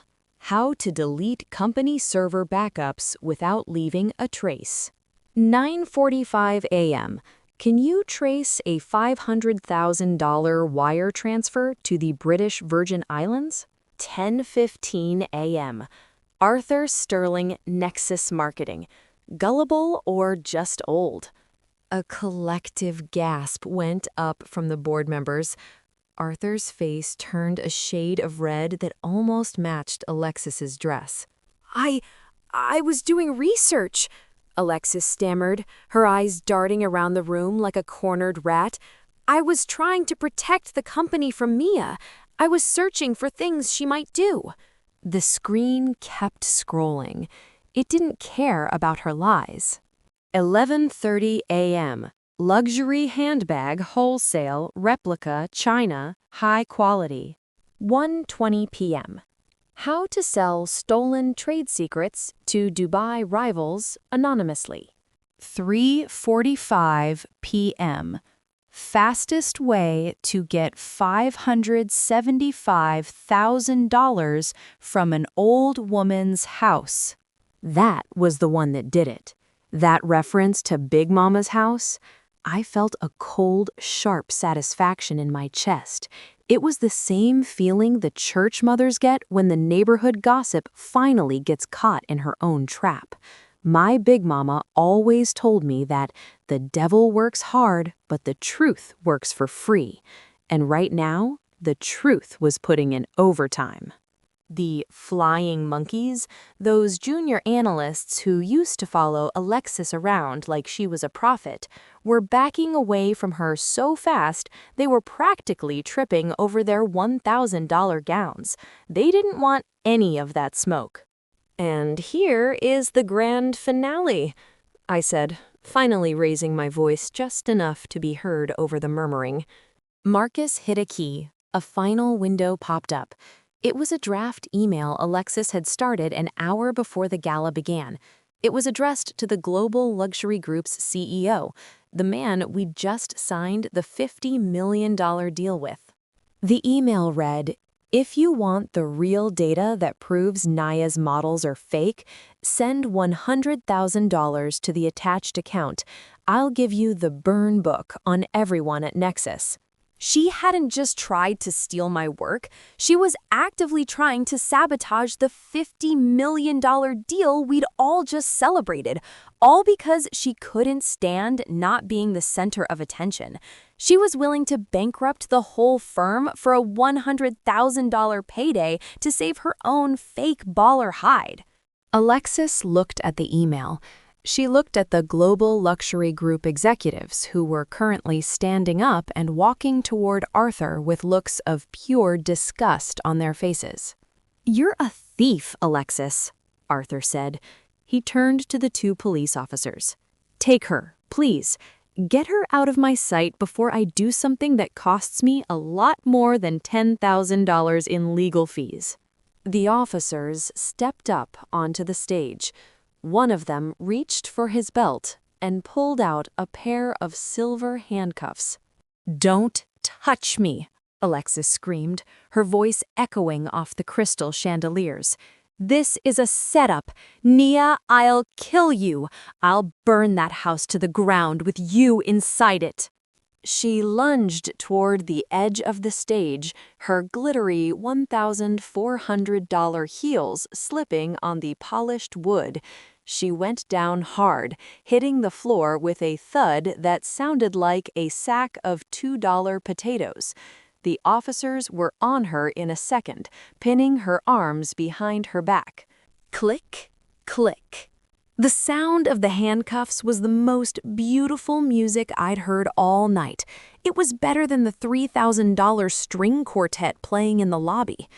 As they hauled her up, her hair extensions were hanging off one side of her head, and her Van Cleef replica bracelet snapped, sending $300 worth of fake gold beads rolling across the floor. She wasn't the golden girl anymore. She was just a woman in a cheap-looking red dress being led away in front of everyone she'd ever tried to impress. I stood there, calm and observant. I adjusted my $28,000 Cartier ring. The gray rock had held its ground, and the storm had finally passed. But as the police dragged her toward the exit, Alexis turned her head and looked me straight in the eye. She didn't look scared anymore. She looked like she had one last card to play. "You think you won, Nia?" She spat, her voice low and venomous. "You think I'm the only one who wanted that money? Check the flying monkeys in the back. They didn't just watch me, honey. They helped." I looked over at the group of junior analysts. Their faces went from pale to ghostly white. He thought he'd won, but he forgot one small thing. I wasn't just recording the lead villain. I'd already mapped out the entire nest of vipers. Now, y'all won't believe what I found in the internal chat logs of the Golden Girls inner circle 10 minutes later. Now, y'all, the doors of the St. Regis were still swinging from the police dragging Alexis out, her screams about flying monkeys and payback still echoing in the hallway like a bad memory. The room was a mess of whispered gossip and clinking silverware as people tried to pretend they weren't absolutely living for the drama. I stood there, right in the center of that $85,000 ballroom, feeling the weight of the $28,000 Cartier Panthère ring on my finger. I looked over at the inner circle, the group of junior analysts and managers who had spent the last year treating me like the dirt under their $400 loafers. Sarah was there, clutching her $1,000 cocktail dress like it was a shield. Kevin, the IT guy who'd been helping Alexis with her digital dirty work, was sweating so hard he was leaving damp prints on his $500 leather planner. They thought the show was over when the handcuffs clicked on Alexis. They really did. But the math was about to change for them, too. Now, y'all won't believe the look on Sarah's face when I turned my head toward their table. I whispered to the empty air. I didn't need to shout. I didn't need to be loud. I just had to be Naya. "Arthur," I said, my voice cutting through the murmurs like a sharp blade through silk. Alexis was right about one thing. She didn't act alone. A $50,000 corporate espionage scheme requires more than one person to hide the paper trail, especially when the person leading it spends most of her day looking for $600 bottles of champagne on the company's dime. Arthur Sterling looked like he'd aged 20 years. He was leaning against the mahogany podium, his $10,000 Brioni tuxedo suddenly looking 3 sizes too big for him. "Naya, what are you saying? You've already unmasked the thief. Let's just let the police handle the rest." "Oh, the police are handling Alexis," I said, stepping toward the tech booth where Marcus was waiting. But the rot in this company goes deeper than one woman in a fake Chanel jacket. It's a culture, Arthur. A culture where people think they can scapegoat the quiet girl from the HBCU while they're busy emptying the vault. I gave Marcus a tiny nod. The $20,000 LED wall flickered again. But it didn't show Alexis's bank statements this time.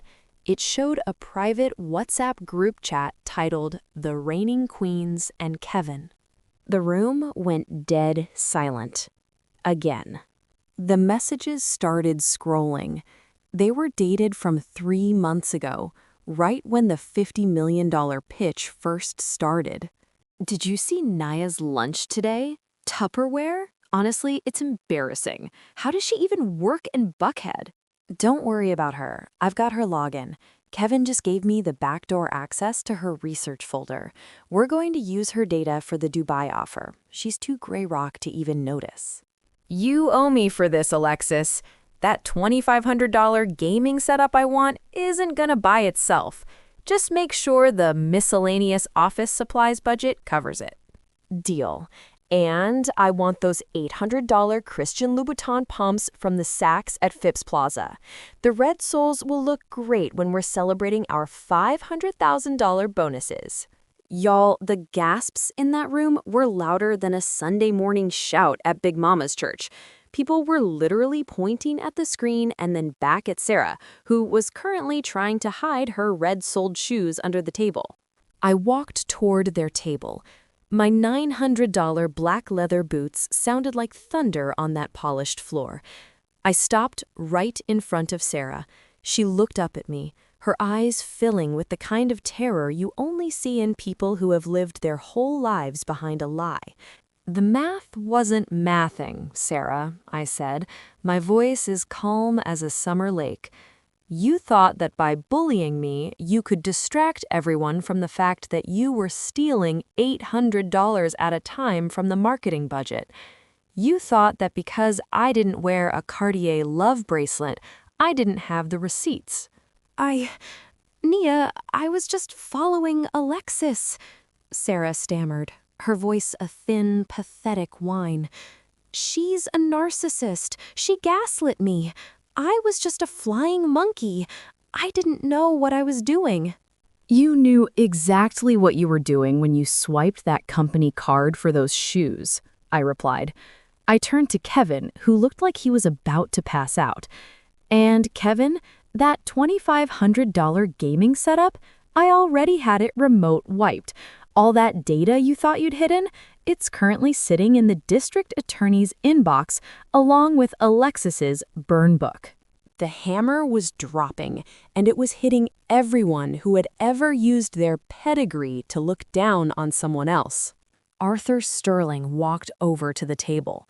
He didn't look like the fake baller CEO anymore. He looked like a man who had finally realized he'd been sleeping while his house was being robbed. Sarah, Kevin, leave now. Your final checks will be mailed to you, minus the cost of every single miscellaneous expense you've charged in the last 12 months. You can't fire us at a gala, Kevin yelled, trying to find some of that old arrogance. This is public humiliation. We have rights. You have the right to remain silent, a voice boomed from the back. It was the lead officer, who had come back into the ballroom. We've got enough in those chat logs to add conspiracy to the fraud charges. Let's go. As the police led the flying monkeys out of the ballroom, the remaining staff and board members stood there in a state of shock. The $50 million deal was safe, but the company's reputation was hanging by a thread. I walked back to the podium. I didn't look at the crowd. I looked at Arthur. Arthur, there's one more thing, I said. I reached into my $12,000 Hermes Birkin and pulled out a single cream-colored envelope. You've been wondering how a broke analyst from Spelman could afford a Patek Philippe and a Tom Ford suit. I handed him the envelope. He opened it, his hands shaking slightly. He pulled out the document inside, the officially filed share transfer and the 49% ownership stake certificate. He read it once, then he read it again. He looked at the signature at the bottom, the signature of my father's estate lawyers. Naya, you own almost half the company, Arthur whispered. It wasn't a question, it was a realization. Actually, I said, leaning into the microphone so the whole room could hear me, as of 10 o'clock this morning, when the board of directors finalized the ethics violation clauses, I am the majority shareholder. Your negligence in allowing Alexis and her team to operate this way has triggered a management buyout. The room erupted. It was a symphony of shocked whispers and clinking glasses. I looked out at the faces of the people who had spent years ignoring me. I saw the managers who had forgotten to invite me to meetings. I saw the executives who had called my work serviceable while they stole my ideas. I wasn't the scapegoat anymore. I was the boss. The math is finally correct, I said, my eyes scanning the room. And starting tomorrow, the first thing we're doing is a full audit of every single person in this building. No more fake ballers, no more narcissists, just work, integrity, and people who know the value of a Tupperware lunch. I stepped off the stage. I didn't wait for the applause. I didn't wait for the apologies that I knew were coming. I walked straight out of the St. Regis, through the doors where the valets were already bringing my blacked-out SUV to the front. I climbed into the back seat, letting the heavy door shut out the noise of the Buckhead night. I felt a sense of peace that no amount of money could buy. I thought about Big Mama and the Sunday dinners where she'd tell me to keep my eyes open and my mouth shut. I'd done more than that. I'd kept my receipts. But as I pulled away from the curb, I looked at my phone. I had one new notification. It was an encrypted message from an unknown number. You think you're safe because Alexis is in jail? You forgot about the person who was actually buying the trade secrets, Naya. The Dubai deal wasn't for $50 million, it was for $500 million, and I'm coming for my refund. He thought he'd won, But he forgot one small thing. I wasn't just checking the accounts, I was checking the people behind the accounts. Now y'all won't believe who the secret partner really was in this $50 million game. Now, y'all won't believe the silence that fell over that office the next Monday morning.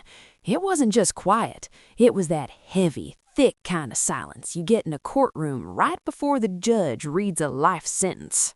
I didn't roll up in my beat-up Toyota this time. I had my driver, a man named Elias, who looks like he could bench press a mid-sized sedan, pull my blacked-out $250,000 SUV right up to the front entrance of the building. I stepped out onto the sidewalk, and the humidity of an Atlanta morning didn't even dare to touch my hair. I was wearing a cream-colored power suit by Chanel that cost $8,400, paired with a set of 2-carat diamond studs that my father bought for my mother for $50,000 back in the 90s. I walked through those glass doors, and the security guard, Mr. Henderson, didn't just nod. He stood up straight, tipped his cap, and held the elevator for me like I was the Queen of England herself. "Morning, Miss Naya," he said, his voice full of a new kind of respect. "Morning, Mr. Henderson," I replied. I reached into my $12,000 Hermes Birkin and pulled out a $500 gift card to a high-end steakhouse. "Take your wife somewhere nice this weekend.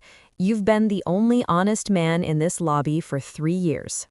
I rode the elevator up to the top floor. When the doors opened, the entire floor seemed to hold its breath. Sarah's desk was empty. Kevin's desk was empty. Alexis's desk, well, that looked like a crime scene. It had been taped off by corporate security, and they were currently loading her fake baller belongings, the knockoff handbags and the $300 Van Cleef beads, into a cardboard box. I didn't stop to look. I walked straight past the cubicles, my $895 Louboutins clicking a rhythm that sounded like a funeral march for the old regime. I headed straight for the corner office, the one with the view of the entire Buckhead skyline that Arthur Sterling had occupied for 15 years. I didn't knock. I just walked in. Arthur was sitting behind his $3,000 mahogany desk, looking like he'd aged a century since the gala. His tie was loose, and there was a bottle of $700 scotch sitting open on the side table. He looked up at me, and for the first time, I saw him for what he truly was, a world-class enabler. He hadn't been the one stealing, but he'd let the narcissists run wild because it was easier than setting boundaries. "Nia," he croaked, "I've been waiting for you." "Pack your things, Arthur," I said. I didn't sit down. I stood by the window looking out at the city. "The board met at 8 o'clock this morning. They've accepted your resignation effective immediately. You're getting a severance package of $250,000, which is a lot more than you deserve, considering you let a corporate spy sleep in the cubicle next to our trade secrets." "Naya, please," Arthur started, his voice shaking. "I didn't know. Alexis, she gaslit all of us. She made me believe you were the problem." "She didn't gaslight you, Arthur. You let yourself be blinded by the flash. You chose the golden girl because she looked the part, and you scapegoated me because I didn't make enough noise." I turned to face him, my expression a cold, gray rock mask. "You're an enabler, and in my company, enablers are just as dangerous as the thieves. You have 1 hour to clear out. My security team will escort you to the curb." I watched him go. He didn't even try to fight it. He just stuffed a few photos into his briefcase and walked out with his head down. I felt a small pang of something, maybe nostalgia, but then I remembered how he'd stood by and watched Alexis spill that coffee on my suit without saying a word. That memory acted like a cold splash of water, keeping me grounded. By noon, The purge was complete. I'd fired 4 middle managers who had been on Alexis's payroll and promoted 3 quiet, hard-working analysts who had been ignored for years. I doubled their salaries on the spot. One girl, a Spelman grad like me named Jasmine, actually started to cry when I told her she was getting a $50,000 signing bonus for her new VP role. "We don't do golden girls here anymore, Jasmine," I told her. "We do work. We do integrity, and we do Sunday dinner vibes, where everybody eats, but everybody has to help clean the kitchen." But as the sun started to set over Atlanta, I knew I couldn't stay in that office. I had one more move to make. I drove out to Tuxedo Park, to the iron gates of an estate I'd purchased through a shell company 6 months ago. The house was a masterpiece, a $12 million white brick mansion with 12 bedrooms, an infinity pool that looked like a sheet of glass, and a closet that was bigger than my first apartment. I pulled the SUV into the circular driveway. The gravel crunched under the tires, a sound that always reminds me of the driveway at Big Mama's house, only this gravel cost $10 a pound and was imported from France. I walked into the foyer. The floors were Italian marble that cost $45 a square foot, and the chandelier in the entryway was a custom piece that retailed for $82,000. I stood there in the middle of all that financial porn, and for the first time in years, I took a breath that didn't feel heavy. I'd already moved my father's old library into the study. I'd moved the antique quilt Big Mama made for me, the one she spent 300 hours hand-stitching, onto the bed in the master suite. This wasn't just a house, it was a fortress. I went into the kitchen, which featured a $50,000 professional-grade range and a refrigerator that was hidden behind custom wood paneling. I poured myself a glass of water and sat at the island. I pulled out my phone to set my no-contact filters for the night. I wanted peace. I wanted to celebrate my victory in silence. But as I opened my messages, I saw a new notification. It wasn't from the secret partner this time, it was a link from Marcus. "Nia, you need to see this. The Dubai buyer? He didn't just want the data, he's already in Atlanta. And he's at Big Mama's house right now." My heart stopped. I looked at the security feed for the Victorian house in the historic district. The red, pulsing dots of my technical trap were lighting up like a Christmas tree. Someone was standing on the porch, the same porch where Alexis tried to burn my memories. He was a tall man, wearing a suit that looked like it cost at least $15,000. He wasn't screaming, he wasn't loud, he was just standing there, looking directly into the hidden camera, holding a single piece of paper. I zoomed in on the paper. It was a bank draft for $500 million, and it was made out to me. He thought he'd won, but he forgot one small thing. I'd already placed a kill switch on every piece of data Alexis ever touched. Now, y'all won't believe the final monologue I gave when I stepped back onto that porch to face the man behind the curtain. "Now, y'all, I didn't even change out of my $8,400 Chanel suit before I hopped back into the SUV. My heart was steady, but my mind was moving faster than a $200,000 Porsche on the I-85. I pulled up to Big Mama's house just as the streetlights were flickering on, casting long, shaky shadows over the porch." The man was still there. He was leaned against one of the white pillars, looking entirely too comfortable for someone trespassing on private property. Up close, his suit was a charcoal 3-piece masterpiece that probably cost $15,000, and he was wearing a watch that made my Patek Philippe look like a starter piece, a Richard Mille that retailed for at least $500,000. "You're Nia," he said. "He didn't move. He didn't even take his hands out of his pockets. His voice had that smooth, international accent that usually means trouble wrapped in a silk tie. "I'm Omar. I believe your former associate, Alexis, sold me something that belongs to you." I walked up the steps, my $900 black leather boots echoing on the wood. I stood exactly 3 feet away from him. I didn't look at the paper in his hand. I looked him right in the eye. "Alexis sold you a dream, Omar, and judging by the fact that you're standing on my porch with a $500 million bank draft, I'm guessing you realized that dream was actually a nightmare." Omar let out a short, dry laugh. The data she sent was encrypted with a rolling code. Every time my team tries to open the market models for the Gulf account, the files delete themselves. It's a kill switch. Clever. Very Spellman of you. "I don't play about my intellectual property," I said, my voice as cold as a January morning in North Georgia. "Alexis thought she was a genius because she found a folder on a shared drive. She didn't realize I planted that folder specifically for a narcissist to find. The data in there is junk. It's a digital poison pill. If you've already tried to integrate it into your systems, your servers are probably screaming right now." Omar's smile faded.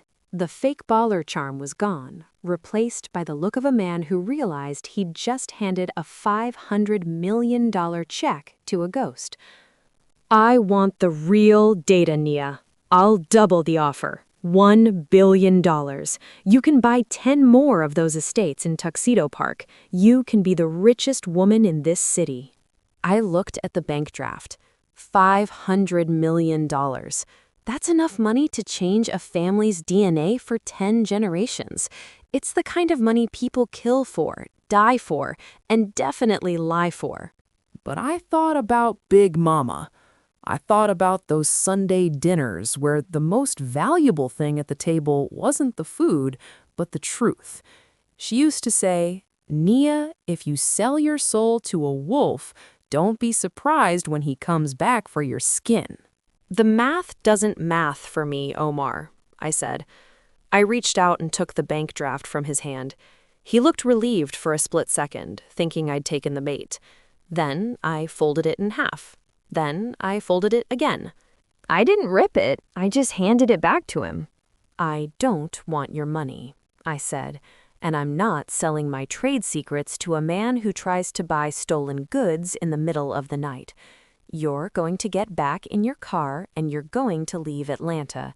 If I ever see your name pop up in my company's logs again, Marcus will send a very interesting folder to the SEC.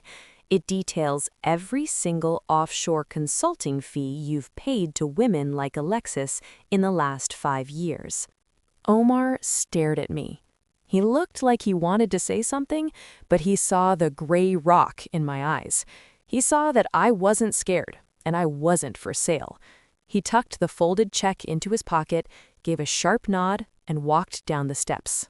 I watched his black sedan disappear around the corner. The silence that followed was the sweetest thing I'd ever heard. Now, y'all won't believe the red wedding that happened in the courtroom 3 weeks later. I sat in the back row, wearing a simple $3,000 Tom Ford dress and my $300 dusty librarian glasses. I didn't want to be a distraction. I wanted to be a witness. Alexis was led into the room in a bright orange jumpsuit that was definitely not Versace. Her hair was a mess. Her $500 extensions were long gone, and she looked like she hadn't seen a drop of $200 moisturizer in a month. She looked small. She looked broken. The judge didn't have any mercy. When he read the list of charges, wire fraud, corporate espionage, attempted arson, and felony drugging, the room was so quiet you could hear a pin drop on the $2 linoleum floor. "Alexis Vaughn," the judge said, his voice booming like a church organ. "You acted with a level of narcissism and greed that is rarely seen in this court. You didn't just steal money. You tried to destroy a woman's life and a family's heritage." 12 years in federal prison, no parole. She had to pay $3 million in restitution, which meant the bank was going to seize every single thing she owned. The Range Rover, the fake handbags, the $9,200 Chanel that turned out to be a knockoff from a warehouse in New Jersey. As they let her out, she looked back and saw me. For a second, I thought she was going to scream. I thought she was going to call me a broke bitch one last time. But she just looked away. The math had finally caught up to her, and she was in the red. Sarah and Kevin didn't get off easy either. They both got 3 years of probation and a permanent blacklist from the financial industry. Sarah is currently working at a fast food joint in the suburbs, wearing a polyester uniform that costs $10 and smells like old grease. The flying monkeys finally had to learn how to fly on their own, and they were crashing hard. A month later, I was back at my $12 million estate in Tuxedo Park. I was sitting on the back patio, overlooking the infinity pool.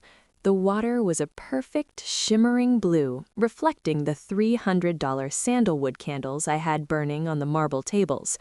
I had a plate of Big Mama's fried chicken, made from her secret recipe that I finally mastered, and a glass of iced tea.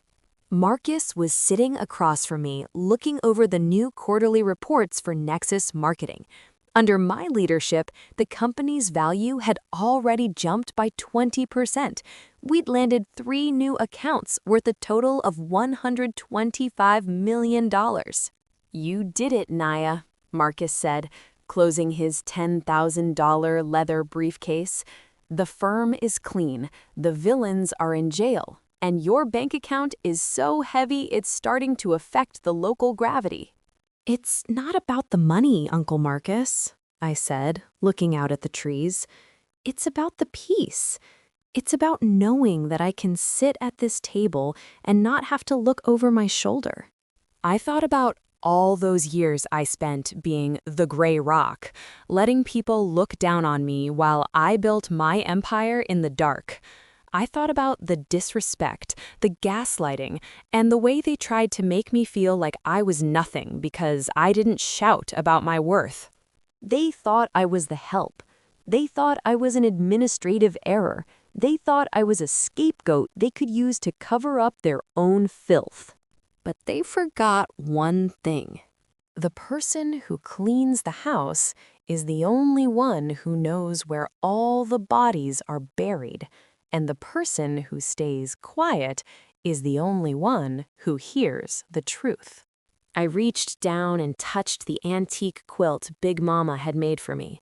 It was soft, worn, and worth more than every Chanel bag in the world. I was Nia. I was a Spelman grad. I was a CEO. And I was finally home.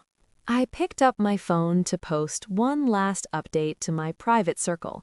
I took a picture of the sunset over my new estate, the light hitting the $12 million architecture just right. I captioned it, "The math finally adds up. Integrity is the only luxury that never goes out of style." I hit post and set the phone down. I was ready for my new beginning. But as I walked back into the house, I noticed a small, unmarked box sitting on the foyer table. It hadn't been there 10 minutes ago. I opened it. Inside was a single vintage key made of solid gold and a note written in a handwriting I hadn't seen in 20 years. He thought he'd won, but he forgot one small thing. I still had the keys to the safe. The story was over, but the legacy? That was just getting started.